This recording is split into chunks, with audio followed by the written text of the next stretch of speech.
चक्रवर्ती तनुजाय सर्वभौमाय मंगलम।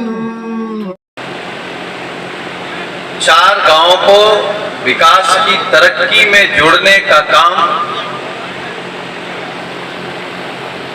ये सिर्फ चार गांव की बात नहीं है, बात व्यक्ति की सोच की होती है।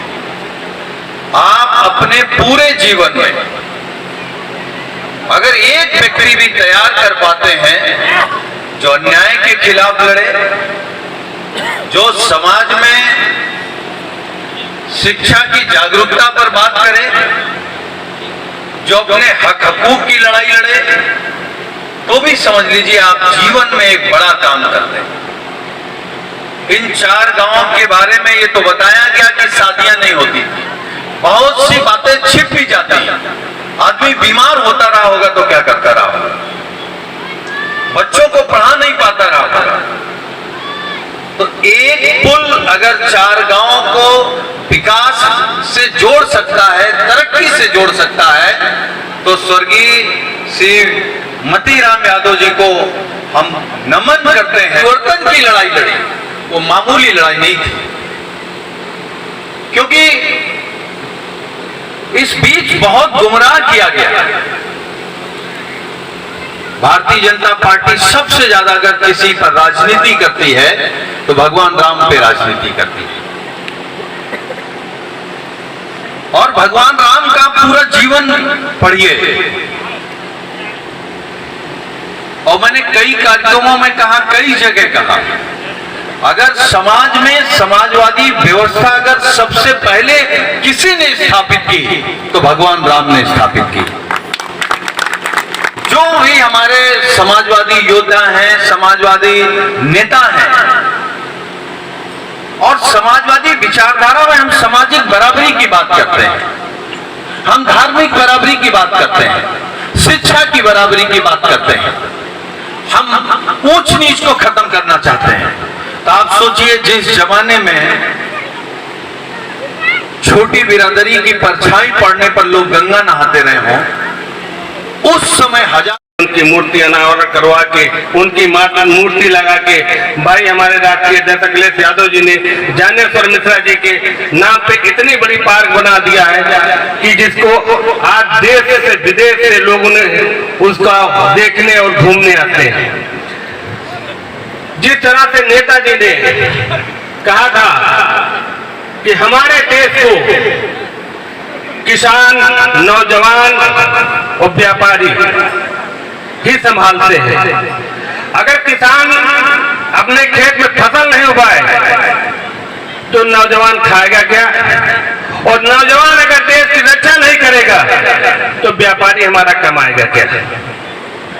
तो मेरा उनके घर के अंदर उनके बेटे की रिवॉल्वर से विनय श्रीवास्तव की हत्या कर दी गई।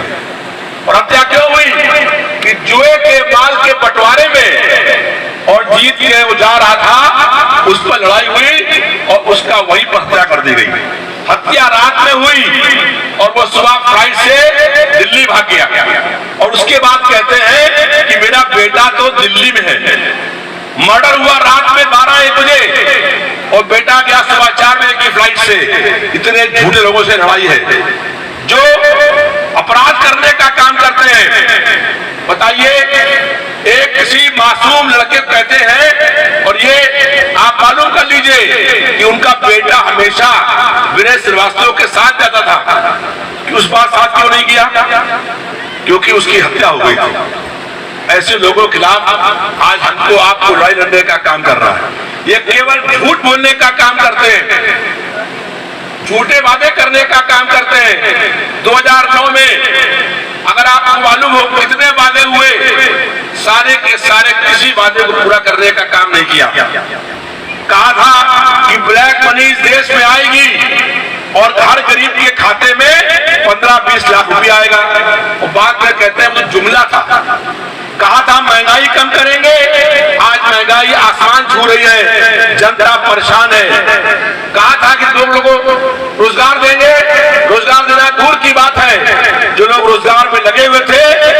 रोजगार छीनने का काम किया है। कहा देश नहीं बिकने देंगे, लाल किला बिक गया, रेलवे बिक गई, एयरपोर्ट बिक गया, एयरलाइंस बिक गए, LIC बिक गई, बैंक बिक गए और बाकी बचा जो वो सब बेचने की तैयारी है।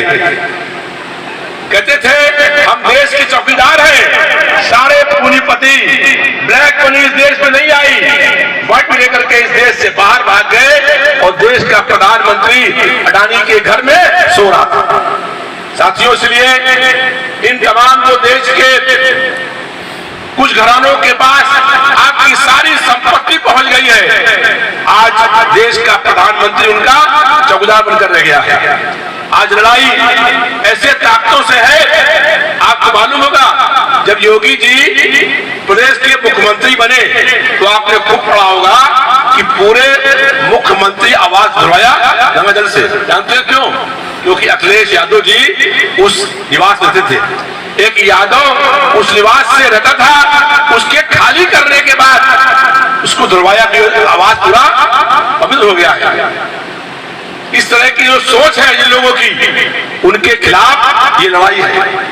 जो लोग हम लोग ये मांग करते हैं कि जाति जनगणना कराइए, जाति के आधार पर जनगणना कराइए, जो समाज के शोषित दलित पिछड़े वर्ग के लोग हैं, लेकिन सरकार की हिम्मत नहीं है कि पिछड़े वर्ग के लोगों का, दलित लोगों का जो है वो जनगणना कराने का काम करे। नमस्कार, मैं दिनेश कुमार। आज मैं जो है लखनऊ जनपद जो राजधानी है इसके सुदूर बॉर्डर पर खड़े हुए हैं, जो बाराबंकी की सीमा से और लखनऊ की सीमा से सटे हुए 4 गांव हैं, जिनको विकास के लिए जिस तरीके से अपने प्रदेश का विकास किया है मुख्यमंत्री मुलायम सिंह जी यादव ने, और बाराबंकी जनपद का विकास किया है माननीय बेनी प्रसाद यादव का विकास मतीराम जी ने किया है, जो विकास पुरुष कहे जाते हैं इस पंचायत के।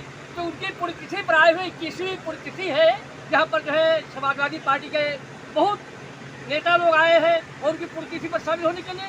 तो मैं यही कहना चाहता हूँ कि पुण्यतिथि पर जो है इन नेताओं का क्या विचार है, क्या ये जानना चाहते हैं। हमारे जो है पूर्व मंत्री रंगदास मल्होत्रा जी भी है और मोहनलालगंज विधानसभा सीट से पूर्व विधायक पुष्कर जी भी है, सभी लोग नेताजी मौजूद हैं। मैं लोगों से बात करना चाहूँगा कि उनका जो है आज उत्तर का उद्देश्य क्या है। विधायक जी, आप बताइए, जो आप आए हैं मतीराम की पुण्यतिथि पर, तो क्या समाज को संदेश देना चाहते हैं? ये जो आज एक ग्राम सभा है पुष्कर, ये आदरणीय जो पहले ये उस क्षेत्र से रायबरेली वो सुल्तानपुर रोड से कटी हुई थी। वर्तमान समय में जो पुल का निर्माण कराया गया वो स्वर्गीय मतीराम जी के अथक प्रयास से और माननीय नेताजी के आशीर्वाद से पुल का निर्माण हुआ है। आज उन्हीं की 21वीं पुण्यतिथि के अवसर पर हम सब लोग यहाँ एकत्रित हुए और उनको आज याद कर रहे हैं हम लोग कि आज उनकी वजह से, आदरणीय नेताजी की वजह से इस गांव को से हम लोग जुड़ पाए हैं और ये आज पुल का निर्माण उन्हीं की देन है। तो आज इस मौके उनको श्रद्धासुमन अर्पित कर रहे हैं। पूर्व मंत्री बेनी प्रसाद रावत जी है, मैं इनसे भी चाहूँगा कि समाज को क्या संदेश देना चाहते हैं। देखिए, आज के इस वातावरण जो नफरत का माहौल भारतीय जनता पार्टी सत्ता से पार्टी कर रही है, इस अवसर पर इसलिए भाईचारा मजबूत करने के लिए जो यहाँ के विकास पुरुष थे और जिनकी श्रद्धांजलि में हम लोग आए हैं, तो श्रद्धासुमन करते हुए संदेश देना चाहेंगे कि भाईचारा समाज के बीच होना चाहिए। तो हमारे जो मुख्य अतिथि हैं पूर्व मंत्री रंगदास मल्होत्रा जी, मैं उनसे बात करना चाहता हूँ। मल्होत्रा जी, आप आज पुण्यतिथि पर आए विकास पुरुष के जो 4 गांव है, पंचायत है घुसकर, इसके विकास पुरुष कहे जाते हैं मतीराम जो स्वर्गीय है, 21वीं पुण्यतिथि है, तो क्या संदेश देना चाहते हैं? मतीराम जी की आज पुण्यतिथि है और उन्होंने जो 4 ग्राम पंचायती थी उसको डाला था कि राजधानी सटा, लेकिन विकास में कोई विकास यहाँ जीरो था। तो उन्होंने अपने प्रयास से, जब माननीय मुलायम साहब जी प्रदेश सरकार के मुख्यमंत्री थे, उनसे अथक प्रयास करके यहाँ पुल बनवाने का काम किया था, जिसके कारण से 4 जो गांव थे वो जुड़े और यहाँ के लोग शहर में आना, जिले में आना शुरू हुए। आज उनकी मूर्ति का रण हो रहा है, हम सब लोग उनको याद करते हैं। इस मूर्ति के लगने के बाद वो हमेशा अमर रहेंगे और माननीय मुलायम साहब जी और अखिलेश यादव जी ने आज जो है वो समाज के शोषित, पीड़ित, पिछड़े वर्ग के लोग, अल्पसंख्यक, जो कमज़ोर लोग हैं, उनको उनके हक, अधिकार, न्याय और सम्मान की जो लड़ाई लड़ी थी, उस लड़ाई को जो है शुरुआत करने का काम किया था मोतीराम यादव जी ने, और हम लोग उनको बहुत बहुत नमन करते हैं। तो आपने मुख्य तरह से तो बात कही, लेकिन विशिष्ट थी हमारे साथ है बस एक हम जो है आप लोग छोटे हैं, देखते हैं टेलीविजन पर जो साजन जी है, मैं इनसे भी बात करना चाहूँगा कि आज आए हमारे छोटे बैनर के नीचे जो हमारा जो है, तो इन्होंने जो है बहुत बात पूछना चाहते हैं कि जो भारतीय जनता पार्टी की मंत्री है, यह मोहनलालगंज जो लोकसभा सीट है, इसके सांसद हैं, उनके बेटे के रिवॉल्वर से हत्या हुई है, और यह भी बल संजू कहा जा रहा है कि उनके बेटे के द्वारा जो है अभी जो है यहाँ पर बातचीत हो रही थी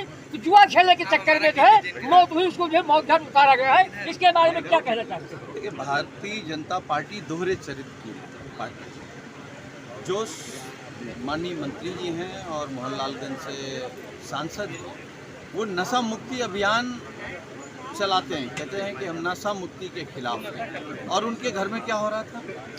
दारू चल रही थी, जुआ खेला जा रहा था, उस जुए में झगड़ा हुआ और हत्या हो जाती है। अगर भारतीय जनता पार्टी के मंत्रियों के घरों में दारू चलेगी, जुआ चलेगा, अपराध होगा, तो आप सोचिए कि भारतीय जनता पार्टी के बड़े नेताओं के घर अपराध का अड्डा बन गए हैं, और वहां अपराध करने का लाइसेंस योगी सरकार ने खुद बीजेपी के लोगों को दिया है। इससे ज़्यादा दुर्भाग्य कुछ नहीं है। तो इस तरीके से जो समाजवादी पार्टी है हमेशा पूंजीपतियों के खिलाफ लड़ाई लड़ती है, और भारतीय जनता पार्टी पूंजीपतियों का साथ देती है। और एक बात और भी है, जहाँ भ्रष्टाचार की चलनी समाजवादी पार्टी का विरोध करना चाहिए तो विरोध कर रही है, तो देखना ही है कि समाजवादी पार्टी के कार्यकर्ता और नेता किस हद तक जो है संघर्ष करते हैं, कि संघर्ष की बदौलत, संघर्ष समाजवादी पार्टी की जननी है, तो संघर्ष की बदौलत भारतीय जनता पार्टी को किस तरीके से हटाते हैं। जनता तो और सपोर्ट करती है, लेकिन देखना यही है कि जनता के द्वारा दिए गए और सपोर्ट को